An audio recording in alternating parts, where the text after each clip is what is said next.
आपको याद रखना है सेल रिप्रेजेंटेशन कैसे करोगे।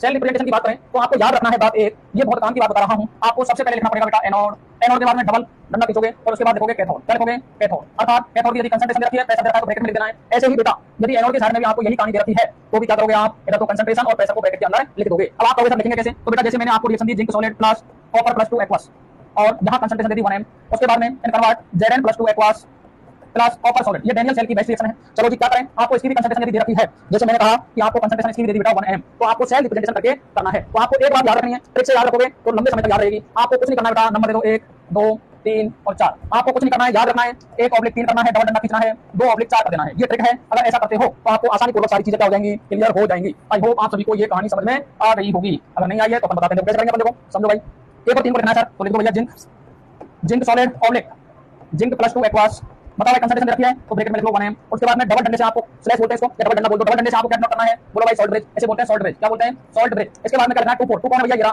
तो कॉपर प्लस 2 एक्वास ऑब्लिक अपन कंसंट्रेशन रखी है आपको कितनी रखी है 1m ऑब्लिक, क्या लगाओगे भैया कॉपर सॉलिड। इसमें कभी भी नंबर का यूज नहीं करते हैं। तो बताओ भाई कोई परेशानी किसी को? अब आप कहोगे सर नेक्स्ट बात कर लें, यदि आपको कोई गैसियस इलेक्ट्रोड है, क्या है बेटा गैसियस इलेक्ट्रोड है, गैसियस इलेक्ट्रोड दे रखा है।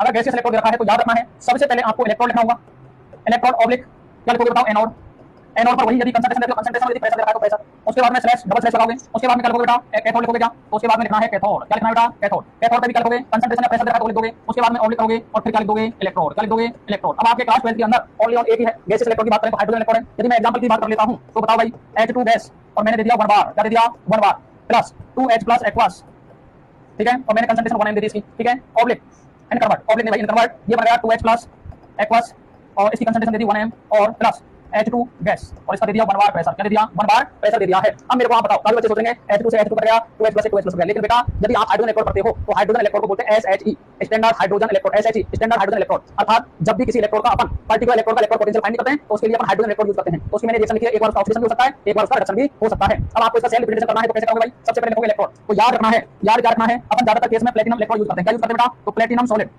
ऑब्लिक, बताओ H2 है, नंबर दे दो इसको 1 2 3 और 4, ट्रिक कभी भी खत्म नहीं होगी, 1 और 3 लिखना है बेटा। तो H2 गैस बताओ क्या रखा है 1 बार दे रखा है भैया, लिख दो ब्रैकेट में ऑब्लिक, क्या रखा है 2H प्लस, अब H प्लस में 2 लगाना है आपको, याद रखना नंबर का कभी भी कोई काम ही नहीं होता है, H प्लस एक्वास फिर सॉल्ट ब्रिज को करना है। उसके बाद में बताओ बेटा, अब देखो H प्लस एक्वास से कितना दे रखा है बेटा 1m दे रखा है तो लिख दो ब्रैकेट में 1m। उसके बाद में बताओ सॉल्ट ब्रिज को कर दिया, उसके बाद में लिखना है 2, तो बताओ H प्लस एक्वास इसकी कंसंट्रेशन भी 1m दे रखी है क्या, फिर ऑब्लिक उसके बाद में क्या लिखा है H2 गैस इसका 1 बार और फिर ऑब्लिक कर दोगे प्लेटिनम सॉलिड, क्योंकि प्लेटिनम क्या होता है बेटा इलेक्ट्रोड होता है। क्या आपको सेल रिप्रेजेंटेशन समझ में आ गया क्या? अगर अच्छी तरीके से समझ में आ जाता है तो अब करेंगे हम क्वेश्चन, क्या करेंगे बेटा क्वेश्चन। चलो बताओ भाई आपको आंसर देना है, आंसर कैसे दोगे बताओ, बताओ बेटा copper solid plus 2Ag plus aqueous in convert copper plus 2 aqueous plus क्या लगा दोगे